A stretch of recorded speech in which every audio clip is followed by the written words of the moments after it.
So here we are. Today we had a big day, and the Holy Father gave us a wonderful speech, and which contains a mission.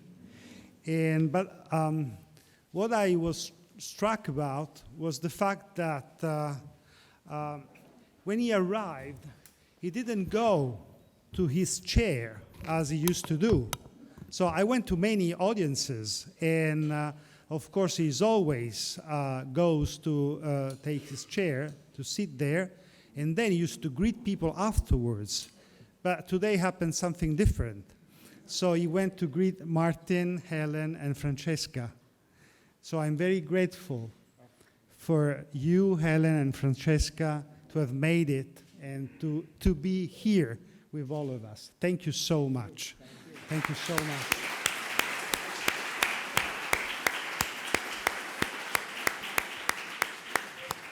So your work is a great inspiration for all of us. The people you see here are poets, writers, and from many countries of the world, from America, from Asia, from Africa, and from Europe. And so in front of you, you don't see journalists or other kind of people, but people who like your work and like to work about creativity and inspiration. So our desire, when I ask you if you were able to come over here, is to listen your experience. So it's kind of a sharing your experience. So it's not going to be a talk, but a question and answer section. So I want to start talking about a personal experience. So I wrote a book called Una trama divina, Divine Plot, and I sent this book to Pope Francis before it was published, and he was so nice to me because he wrote a preface, a wonderful preface. So usually I suggest people to buy this book, not because I wrote this book, but because the preface. And he quoted this morning. And I found it so inspiring, and I desired to share it with Martin. And so I sent it to him. After some days, maybe 10 days or something like that, he answered me saying, I felt very inspired by this preface, and I decided to give an answer, to say something. But I'm not a philosopher. I'm a director. So what he did was to send me a script about a possible movie about Jesus. So I remember that very day because when I received this email from him, I was in France with a Jesuit friend. That was something like December the 30th or the 31st, something like that. So I was in vacation. And I started swirling around the room and feeling a sense of responsibility myself and pondering what I should do with it. You felt the force of a personal invitation. You had to respond, not with an essay, but as a director. You brought me with a script, you brought me in that email something that captures the eye and the mind in an unexpected way. Tell me now, please, what struck you about that call, and what did you feel resonated within you? The call from Pope Francis. Well, I think because I've been so much, the church has been so much part of my life since growing up in the 1940s and 50s, that the very question and the very, I should say, suggestion from His Holiness is something that I've been grappling with since I was 13 or 14 years old. This is what I've been grappling with my whole life, so I can't very much be specific about it, except that whenever I tried to express it in different ways, either the people around me were not ready for it or accepting of it. What I mean by that is that I wanted the Jesus of now, the immediacy of Jesus here now, not in as beautiful and as inspiring as the edifice of a beautiful church or a small basilica or a small chapel is. The Jesus doesn't only exist there. The Jesus is with us. And how is that expressed? Is it expressed through people towards us, or does change come from within, which is what I believe it does? Change does come from within. You could force it from without, but it comes from within, and that change, for me, is always guided by the concept of Jesus. And so I tried for many years to find how Jesus is expressed in the world around me, how I thought I was expressing Jesus and was not. Making mess of things, pride, ego, the film director, all of this. So for me, this was suddenly, I felt that I could actually try to approach this again more directly, as I had tried with Last Temptation of Christ, let's say, or with, to a certain extent, Kundun, but certainly in silence.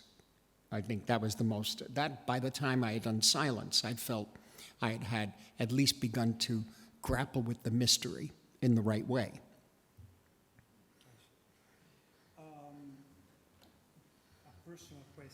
A personal question. Did you ever think about becoming a priest?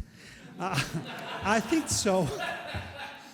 Well, I think so. There are some priests here. Yes. I think so, because you were in seminary preparatory school. Yes. So if so, why did you desire it, and what did you imagine? Was it to find peace or out of admiration, or did you feel a calling, a vocation? And then, did you leave, or were you invited to leave? I was invited to leave.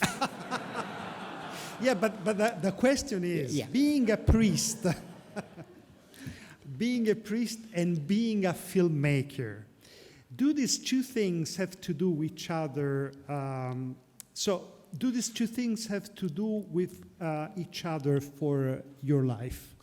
Well, for me, the big change in my life was there were several major ones, one of which was living in the Lower East Side of Manhattan, on the Italian-American Sicilian neighborhood in the 1940s and all through the 50s and the 60s. This was a very strong experience, to say the least, that you could tell if you know some of my films. My father and mother were one of each side of the family had 7 or 8 children, and they were aunts. I had many aunts and uncles. They were born on Elizabeth Street in 1912 and 1913, not in a hospital. And so I grew up, in a sense, in a very old world, very much the world of the villages outside of Palermo. Cimina and Polizzi Generosa.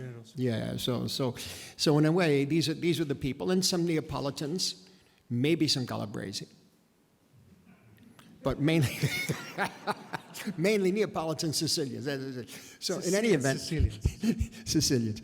In any event, in New York, that was, it was a rough area. It was a very, very difficult place. It was street tough, very much so. At that time was the American phenomena of the juvenile delinquent, gang wars, and that sort of thing. But primarily, it was structured by the family structure, and the family structure was the unit for decency, really, from my mother and father, from my aunts and uncles, and that sort of thing. But around us, we were living in a place that was, one could say, is indecent, between the organized crime and also the the very end of life for so many men and some women on the Bowery. What you call now homeless, but at that time we would call alcoholics or bums, or, you know. And we lived with them. We got to know them. We were frightened of them. We were frightened of everything, basically. But in any event, that world was very, very difficult to, for me anyway. I developed serious asthma at the age of 3, which almost gave me, and I'll get to the point soon, almost gave me a kind of a relief in a way from having to prove myself with fake masculinity, you know, which or macho, which I could still kind of admire, but I didn't have to prove myself that way very often. But I had to find a way to use my head in order to stay alive. There was one other figure around the corner from us was the first Catholic cathedral in New York, and that's the old St. Patrick's, now is the Basilica. I think it was 1812 it was built. And so I was thrown into the Catholic school there by my parents. They said, go around the corner, go to school. And the nuns were Sisters of Mercy, I think. In any event, I spent a lot of time in that church. And at that time, the pastor and a number of the priests were for the old generation. In fact, they hardly spoke English. It was mainly Italian. So we seemed distanced from them. Then around 1953, a young priest came in. His name was Francis Principe, and it was his first parish. And he was 23 years old. And he suddenly brought a whole fresh way of looking at life to us. He would be very annoyed with me because I wouldn't play any sports. He didn't quite understand that. I was told I couldn't play any sports. If I did, I'd get sick and I couldn't breathe. But in any event, what he did was represent a way of thinking and a way of dealing with life that was very, very different from a kind of harsh, judgmental, cruel world that I was living in. He would look at us and say, "You don't have to live like this, you know." And the first thing he gave us was the books of Graham Greene.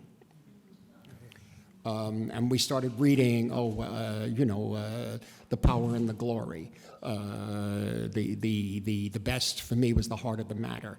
All of this. The essays of Dwight MacDonald, which at that time in the early 50s was rather. I then found James Joyce somehow. I don't know. By the time we did Dubliners and, well, primarily Portrait of the Artist. Then at that time was the beginning of the civil rights movement, and sort of stumbled into James Baldwin. I had never really seen African Americans aside from a few that were on the Bowery. I never spoke to one. So this was an opening of the world. He played music for us. He loved cinema. And he made sense. He made sense morally because we'd be taught these street lessons by him. As to right and wrong or ethics. And he counterbalanced the old world in a way and opened us up to a new way of thinking. And so he had such an effect on me that I realized I couldn't really exist. And the opportunities that were open to us in that area weren't very many. One of which was you could be a tough guy, you could be in an organized crime. It wasn't for me. A few of my friends, yes, but it wasn't for me. You could, after that, what was there? Catholic education, which I had at Cardinal Hayes High School. And the world changed when I went to New York University, which at that time, that school was not the way it is now. It was called Washington Square College. And my whole way of thinking was that I found that things were so difficult to deal with in that world. And I saw him as a kind of clarity and also an example of love, different from my parents, but a very strong example of love that I wanted to be like him. So I decided I wanted to be a priest. And so for the high school, I went for the first year to Cathedral College. It was a preparatory seminary in New York. And within 2 months, I realized, I was maybe 14, I think, but within 2 months, I realized it wasn't for me. And I stopped studying, I became a clown in class, that sort of thing. But the point was that I began to realize just because you love someone, you want to be with them and be like them, you have to have a vocation. A vocation is a serious thing. It's not, oh, I want to be like that person. It's not that easy. He would always tell us, in order to have a vocation, you must love the Mass. And I didn't know what he meant. I was an altar boy, but I was always late, and they would get mad at me and that sort of thing. So I really, I didn't really understand this sort of thing. And so that was the first big lesson in which I realized that I was trying to hide by being a priest. I was trying to hide from life, fear, the fear of being hurt, the fear of hurting others. And I thought maybe I could guide. Instead, one has to have a true love and a true understanding, I think, of the mystery of God's love. One really has to explore that and understand that you may not ever get there, but that's what it's all about. It's like when you make a film. They say, oh, now you finished the film. Well, not really. It's always here. And they said, do you see your films again? No. I made them. I'm still making them. I'm still making them. Thank you. Thank you. Thank you. Thank you. So about this movie, in the script you wrote about your idea to make a movie about Jesus. We published the script on La Civiltà Cattolica on the website, and you can find it in English, of course. It was, but you were thinking about a movie about Jesus since the 60s. Oh yes, Yeah. right. Around that time, when I realized the vocation wasn't for me, that it's about others and not myself, not your own salvation. I mean, yes, if you can, but it's about being with others. Once I realized that there was another passion that was in me, and that was for the moving image, pictures that moved. Stories, really, I should say, not just pictures, stories. And I had to go to pictures because in my family, my mother and father were working in the garment district in New York. They never read a book. So there were no books in the house. So I had to bring books in. I had to learn how to read. I had to learn how to live with the book, meaning if a book was more than 200 pages, I had to learn the patience. And so I saw and I experienced everything through the street and the storytellers of the street, which are wonderful. The ones on the street corner, the tough guys telling stories with a great sense of humor about themselves, my mother's storytelling, my father's, my uncle's. I learned all that, and the only way I thought I could express it was through images, pictures, because that's how I grew up seeing art, that and the art in the church. And so for me, this quest to explore Jesus had to find its way to cinema. And so I had planned to make one in 16 millimeter black and white. This was 1961, I think, or so. And by that point, I was at Washington Square College, and I was beginning to take film courses, although this film school idea, they don't show you how to make a film. You can't learn that. It's really more about the master and the student. And we had a very good teacher named Haig Manoujian, who was Armenian-American, and he had a lot of passion for this sort of thing and for me. And so I followed his directions. He saw something in me. And at that time, I wanted to make the story of Jesus in modern day, in the Lower East Side, in the tenements and on the Bowery, culminating in the crucifixion on the New York City docks, with the West Side Highway, which is no longer there, And then I went to see Pasolini's Gospel According to Matthew, and I realized, can't be done. He's already done it. And Pasolini's film is just great poetry, and he actually, in that film, because of the style. And the style was the style of the late 50s, early 60s of the new cinema, the new French New Wave, the Italian New Wave, the British New Wave, but primarily cinema verite. He made you feel as if you were there. And he gave us an immediacy of Jesus, and also a Jesus that was not a movie star. Now, God bless the movie stars who tried to play it. It was a very hard role for Jeffrey Hunter and others who were trying to play that. But when you saw this face that you'd never seen before, and all the other faces of the people, and Matera, the town of Matera, and then, of course, the way he portrayed Jesus, all within the Gospel of Matthew, the anger, the strength, the beauty, and the music. The music, and Misa Luba, and even Leadbelly, and of course Bach. And so this was a great work of art, I thought. And I said, if I ever had to make a film on Jesus, I have to find another way to approach this extraordinary situation. There was no way. So for years I had been intending then to make a film on the life of Christ. What do you mean by immediacy of Christ? Well, in the case of,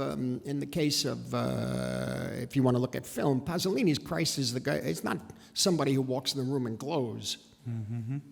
He's there. He's in the corner. He's there, and he comes over here, and we're all together. It's the one. It's sometimes the one who's in the corner you don't see. You know, the first is last, the last is first, and so that's fascinating to me. The other films that had been made up to that time were at times pageantries and very, very, very piously made, which was good. I mean, you could see it in some of the great paintings, some of the great Michelangelo. They do have halos, you know. But what Pasolini was able to do was to make the Jesus figure and the others around him somebody you would know, somebody you could speak with, you know. This I think is really key. The immediacy of Jesus for me, though, is in your own life, is the people around you, the tests that you have in your own life, and I think, you know, the help of Jesus to get past yourself to deal with others. But despite Pasolini, you did not desist from wanting a movie about Jesus, and out of that desire came The Last Temptation of Christ. Yes. What's the meaning of that movie? It seems to be a carnal, visceral movie. There seems to be an obsession in it and something unresolved.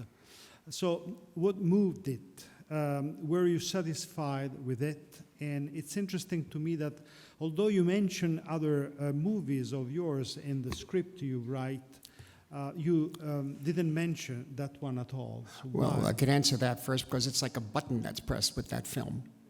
Suddenly, anger and resentment. Let's take that all away. Okay. Let's think about that. Let's say there's a film about a fictional film on Jesus. Yeah. Okay. And this is what he does, and this is what he thinks, and this is what happens. He has to struggle to be the Messiah. He has to want to be the Messiah. And at the end, he is, and this is a beautiful idea by Kazantzakis, he is tempted, not by power or anything, he's tempted to live a normal life because the life God has given us is so beautiful. The life around him, the growing of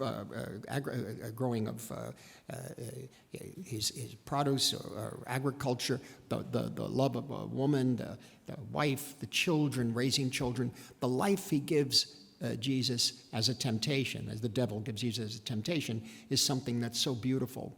And it's almost as if God envies the life he gave us humans. And I thought that was so beautiful as an idea, The main point, though, for me was that the misunderstanding of the way Jesus was presented to us in the mid-20th century in New York, I can only speak for myself now, and as a child's point of view, well, Jesus is on the cross and he dies on the cross for our sins. All right. Well, what does that mean? Not sure. Well, he's God, so he could die on the cross. He doesn't have to suffer. You see, this is because he is fully God and fully man. So the confusion became like, well, sure, it's easy for Jesus, but what about us? What about us when we suffer? You see, what about us when we get angry? What about us when we misunderstand and then years later we realize, oh my God, I've been wrong all along and I have to do repentance, so to speak. All of these things. And what about fear? What about anger? Well, it's in Jesus too. And in that story, I'm not speaking for the book. We tried it in the film. In that story, we show that, we try to show that the very fact that he was fully human, embracing death, is absolutely terrifying. And that's why I had Lazarus' hand almost pull Jesus back into the tomb with him. And Willem Dafoe, as Jesus pulls back, he gets frightened because he realizes what he has to go through. And so that whole idea of it's easy for Jesus because he's God, well, no, Jesus shows us the way that we can be capable of these things. And so that was one aspect that I wanted to get across. There is another, which is that the Jesus that I found fascinating and I found codified in the Bible, in the translations, I should say, of the New Testament, some of the translations, not all, one has to understand, too, a little bit more of the history of that place and that time, the publicans who were tax collectors and what they meant, the prostitutes, all this sort of thing. Well, here's, the Pharisees and the Sadducees saying, this guy's hanging out and drinking with, he's drinking wine with prostitutes and tax collectors. And we don't understand tax collectors. To us, for younger people, we thought CPAs. People, what did you spend? No, these were not, these were extortionists. These were gangsters. And so he's with the worst kind of people. And he's condemned for that. And I realized when I did taxi driver, when I grew up on the Bowery, and then I put a lot of those elements in Taxi Driver. And we were on 8th Avenue between 43rd Street, or 43rd Street and 52nd Street. It was the end of civilization there, just the end of civilization. And that's where Jesus is.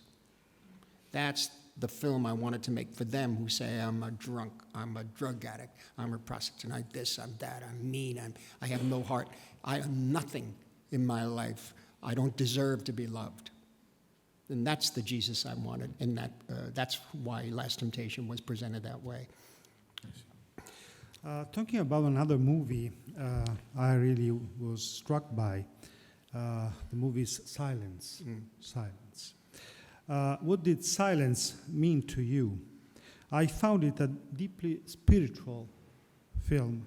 Did it have an impact on your life? I mean, both in thinking about it, but also in making it. And then maybe after making it, did it leave an inner trace in you? If so, of what kind? And again, in your opinion, is it a step forward from Last Temptation of Christ? And in what direction? Yes, I think it's important because as we were doing Temptation, which was an extremely difficult film to make, there's very little money to make it, I had touched upon all the iconography of the church, which is the crowning of thorns, all of this, the Sermon on the Mount, everything, but primarily the crucifixion. And we're under duress all the time, just great pressure. And when the film was finished, or never really was quite finished because it was an outcry at the time, and we had to release the film unfinished, but it became more than a movie, so it's not really a movie in a way. I realized that I had to go further into the story of Jesus, or not the story, but the concept. I had to explore further because maybe there was a part of me that had to create this crucifixion, that had to create the raising of Lazarus, that had to make my versions, but that's not the story of Jesus, you see. And so I found that by getting all this done, I wasn't really closer, even though I felt so strong. I felt the presence of Jesus with me. You could say, oh, egomaniac, but under the circumstances, it was so difficult in the desert, and we were just driven, all of us. I felt it, but I didn't get there. And the night that the film was shown, to the different religious groups. There was a little dinner around the corner in a hotel, and the only friend of mine, Father John Keenan, we were in the seminary together, he was there, and Archbishop Paul Moore and his wife, the Episcopal Church in New York. He showed up, he said, because the film was Christologically correct. And so we sat down, and he told us stories about himself and his life, having been in the war and what he changed from the war experience.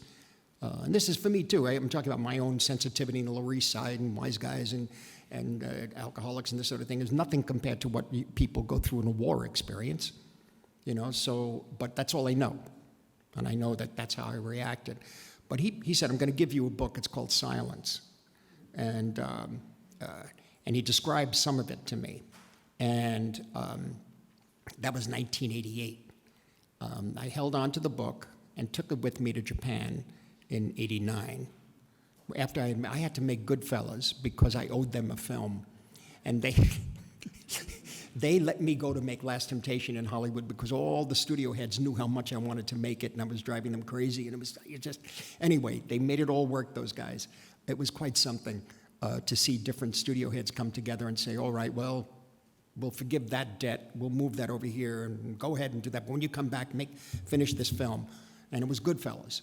And on the last days of shooting Goodfellas, Akira Kurosawa was waiting for me to be in his movie, to play Van Gogh. And I was late, and he was 82 years old, and he was waiting. Japan, yeah. And so we had to get there, and I took the book with me, and that's where I read the book, and that's when I realized when the moment of Jesus' voice saying, you know, step on me. That moment for me was so overwhelming. It was on the bullet train, I remember, and I said, I have to make this. There was only one major problem that I didn't understand yet. I don't know if I still do, but I didn't see a way. But I knew that I had to pursue this. And that began a 20-some-odd year odyssey of different producers, different people, trying to write the script and trying to understand exactly what Endo was going for at that point and what Rodriguez went through and Garupe and all of them. And the whole concept. Also, I had to learn more about Japan's history and more about the Jesuits in Japan. So there was a lot to do. I think I started writing the script a little too soon, and we got stuck on certain scenes, and I put it away. I said, let me put it away, and I went off and made some other films. And I think it was around 2008 or 9, I think, when finally I laid it out on the page in terms of construction, and was able to convince my friend Jay Cox to come in with me and ultimately write the script. And we finally got the draft I liked.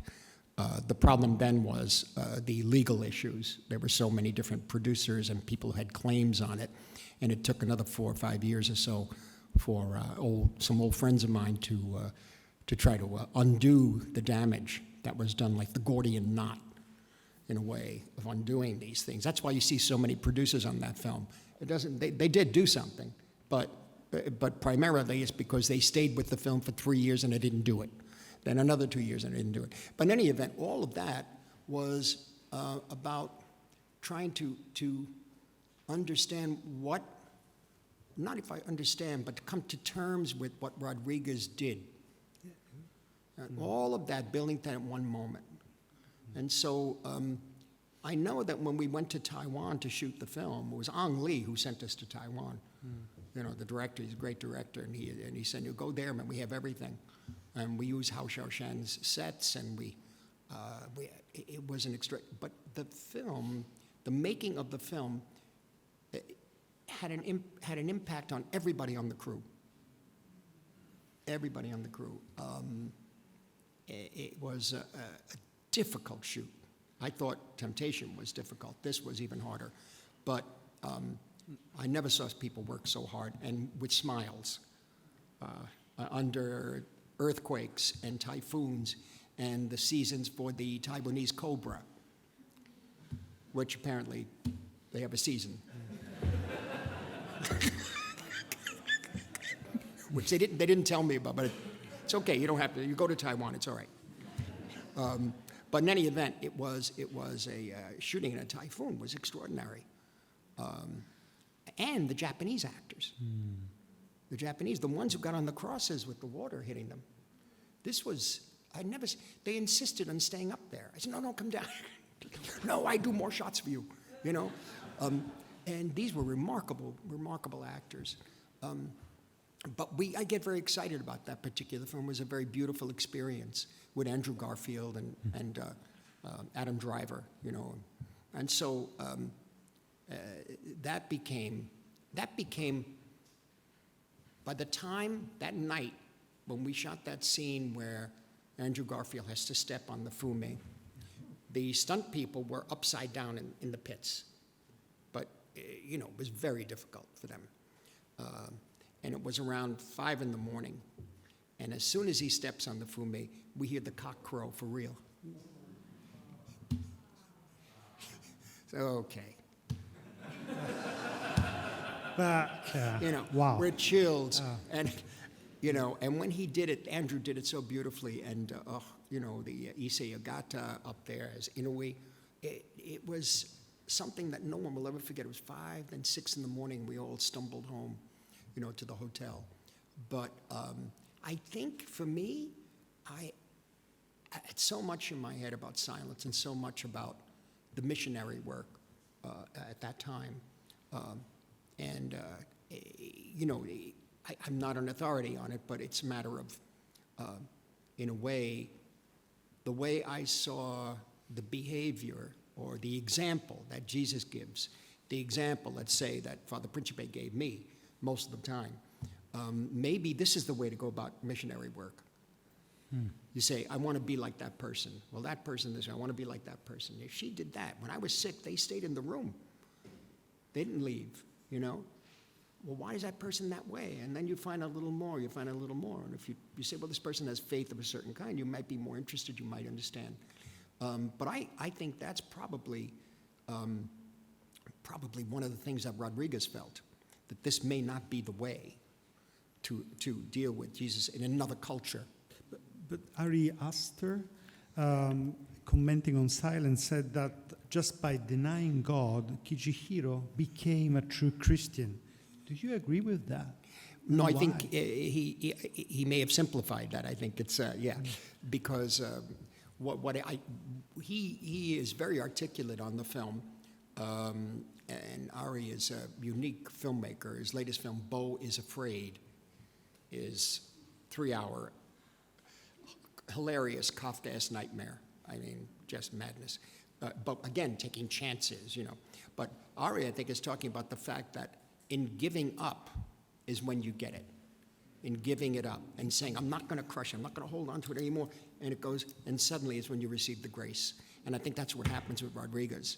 And I think that's what Rodriguez realizes. I embrace the mystery of life and death, which is what Jesus is. It's the great mystery.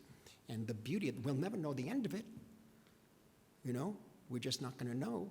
But in the process of living it, you embrace it and you try to do something that, I mean, if you're lucky enough to be able to create something, if you call it art,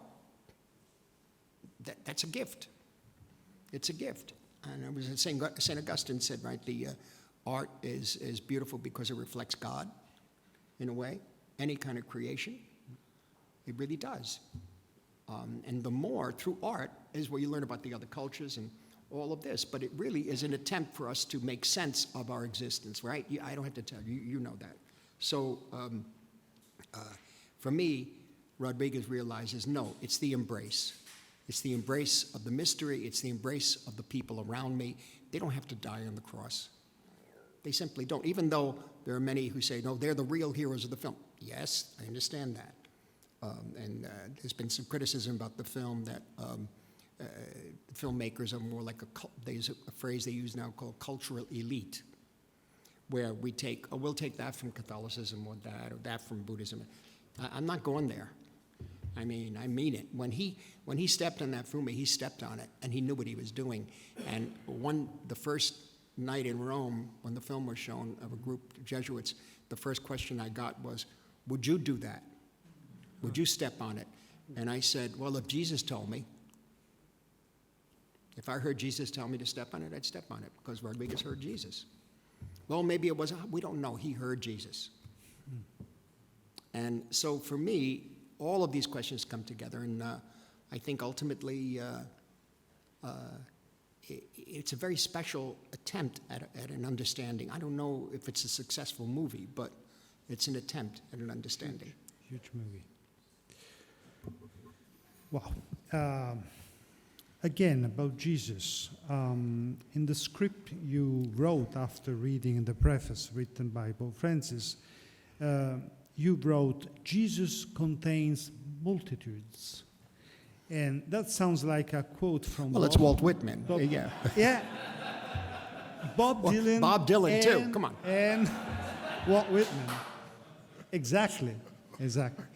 So, but what do you mean by that? So in what sense does Jesus contain multitudes? Which kind of multitudes? I think it's pretty obvious. I think it's the multitudes of humanity. And it's Jesus showing us, giving us a direction, showing us the way to be able to live. And I mean that in to deal with anger and revenge and retribution and love and forgiveness, all of that together. And he shows us the way. It's not easy, as we all know, but he is the example. And I think is the example for the multitudes because he is all of us. That's what I see. All of us. He is all of us. We are many things. Yes. There is good and bad. There is also violence in us. Yes. And there are a lot of violence in your movies. Yes. Yeah. And in her book, Absence of Mind, Marilyn Robinson wrote, "We are brilliantly creative and equally brilliantly destructive." So this makes human being inexplicable. And you seem to want to stage real, not artificial, grotesque violence. So why? What does violence teaches us? Which was your experience of violence? Well, and does violence teach us something? And If anything, I grew up in a very violent place, and that it just was. And the way many people growing up now in a very violent place. I'm not only talking about the obvious wars that are going on. I'm talking about in neighborhoods and areas where now in America everybody has a gun. Never did I ever think that such a thing would happen, you know. And so it's an extraordinarily violent life. The violence I saw around me, the violence I experienced, sometimes was overshadowed by the emotional violence, but there was no physical violence, but the emotional violence was even more terrifying.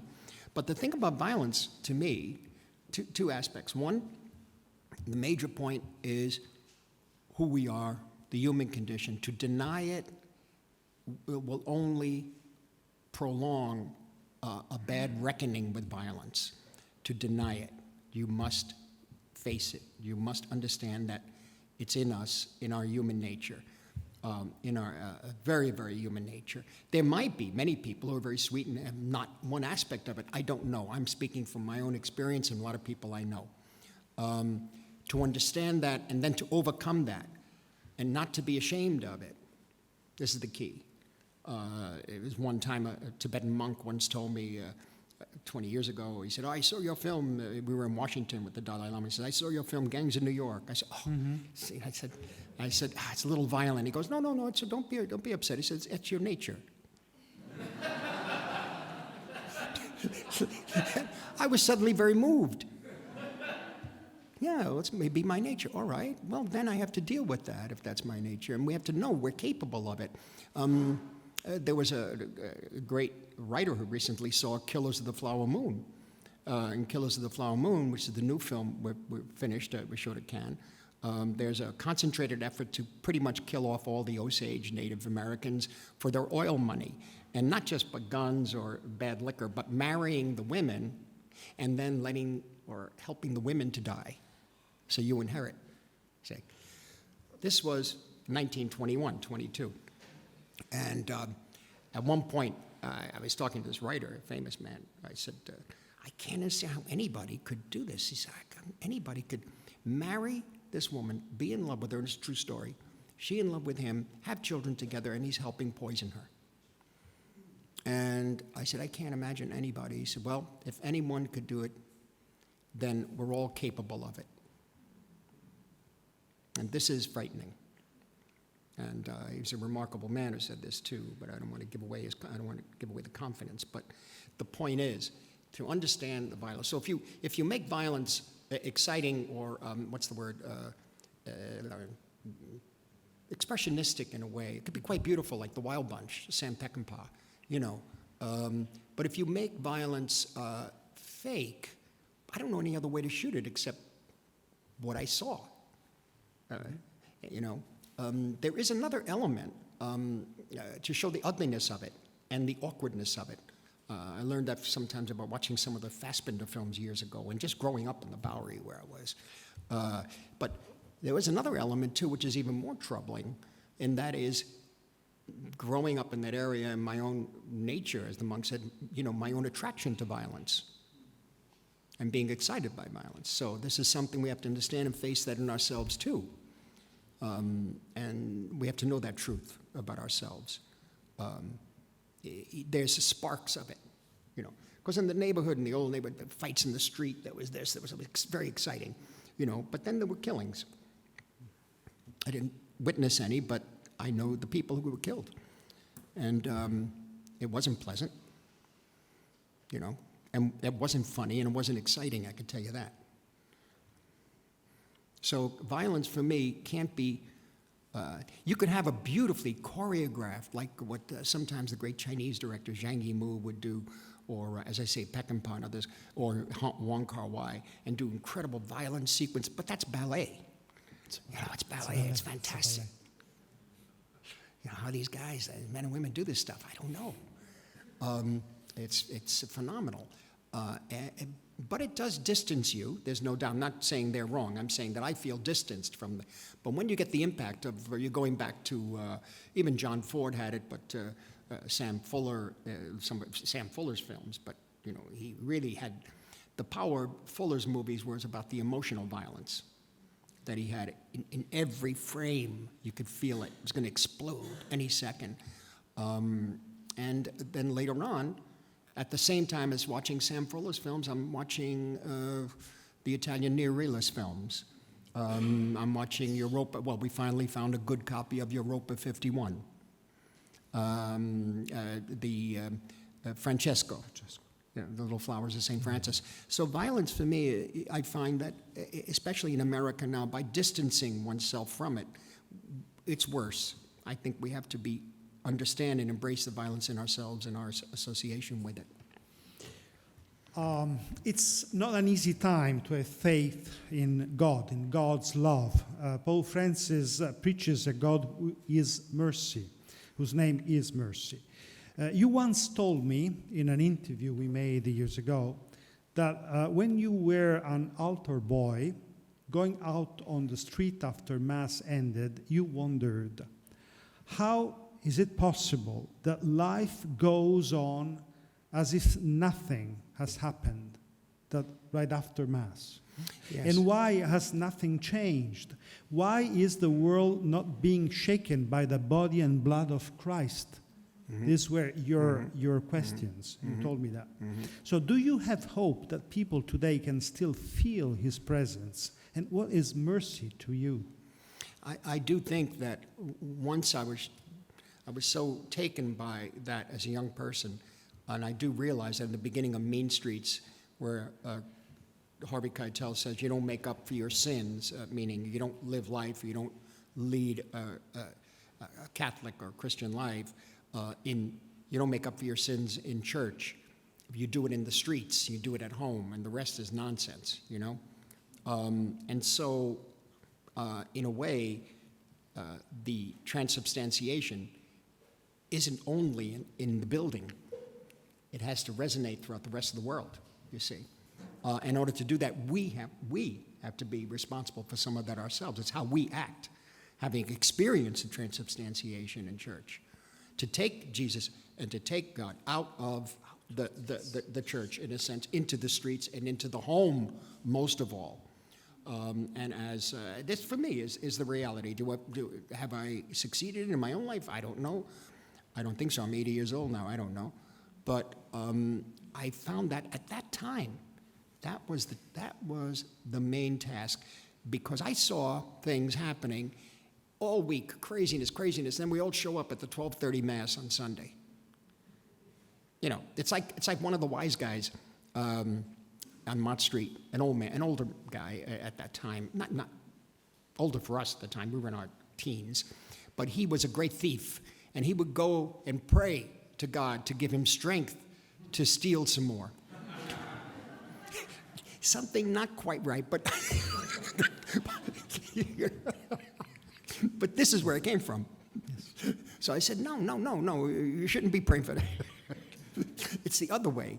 And so, but this is the reality of the desperation of life for some people. So for me, I do think the resonance of the transubstantiation has to be outside the church.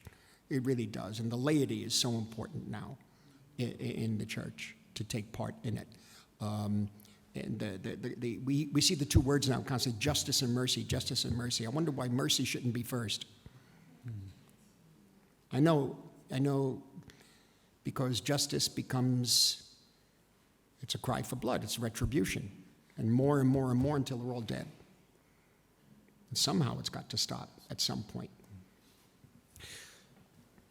My last question. Please. My last question. Well, time flies, but I would like to stay with you for hours and hours, and I think all of us here. But the last questions. What's God's grace to you? We spoke about grace many times when we met, and I learned a lot from you, I have to say, I have to admit. How do you experience the grace of God? That's a hard question. I mean, maybe as you said, you learned from me. I didn't teach. I was just talking. You know, I don't have a theological background that way, and I just don't. But I do know that the more denial and the more rejection I got was a form of grace to begin again and begin again and begin again, even to the point where at one point I was almost dead in a hospital. And somehow I made it through.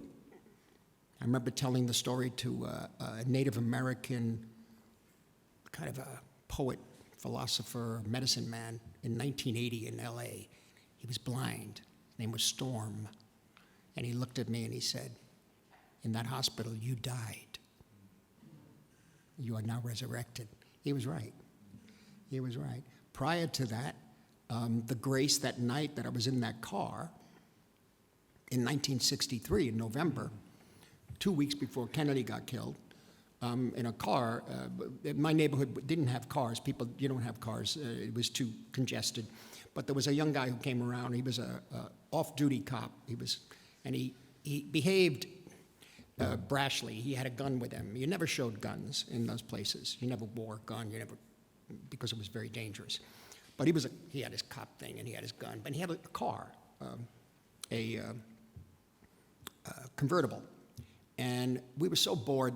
And he was behaving, I must say, boorishly. But we put up with it. Well, he's got a car. Maybe he'll take us for coffee somewhere. We get out of here. We go to upstate or something to get some coffee. Come back. At least it's something. And don't forget, I was still at that time at New York University. I'm trying to read Henry James. I'm trying to. It's like a split because I was living with my parents on Elizabeth Street. So we get in the car, we go with him around. There's lots of activities in the street that night, lots of drinking in the clubs, the after-hours clubs, the illegal clubs. And he had a friend of his in the front seat. And I think it was 1 a.m, and we're about to, it was dark in those days in '63. There were no lights in the doorways of the city, any of the buildings. Years later, in '65, '66, they had to be. So everything was very dark. So myself and my friend Joe were sitting in the back seat, and we get in the car. But bottom line, he gets into an altercation with some people in front of him. The car wouldn't move. He got out. They were arguing. Came back. He showed his gun. He showed his police thing to them. Move your car. They said, okay, and they moved the car. So my friend Joe and I looked at each other. This is too much.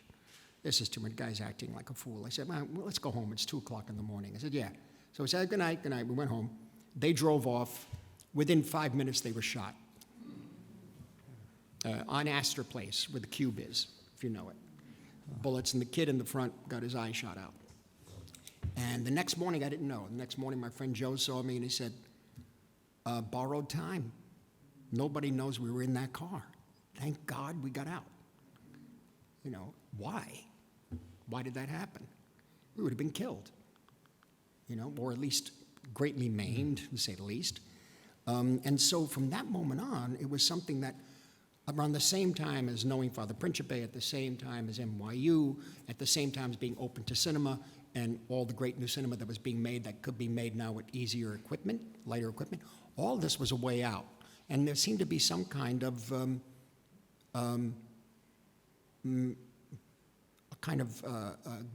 guide or a demand for me to do something. And I poured what I felt in terms of my questioning and my search for Jesus, for my love for the church and all that, into the creation of films, in a way. And somehow, all the themes, Mean Streets, Raging Bull, Casino even, you know, they all deal with these things. I just happened to make a career of films that, for the most part, I really, really, really wanted to make, which, that's a trade-off. You don't get the Oscars, you don't get the, you get a lot of recognition, but you also have to put up with the periods in which you are what they call in Hollywood washed up. And you come back, the grace to be rejected, the grace to be despised. And you say, okay, now look, I'm going to start again, okay? And we go in and we try it again. In the same way that Mean Streets to Last Temptation to Kundun to Silence to The Irishman, even The Irishman, And one last thing, it's interesting about love and the depth of understanding of people, particularly who are violent. There was a very actually interesting review in the British literary supplement, which was quite good. I enjoy it. But one element in the review of the film bothered me, or actually didn't bother me. I said, it's interesting that he sees it this way. And the reviewer, or the writer, he's a very good writer, this man, said, yes, I like this, I like that about the film, et cetera, et cetera. But since when do gangsters worry about their souls? That's the whole point. That's the whole point. The point is that that's human beings. This is who we are.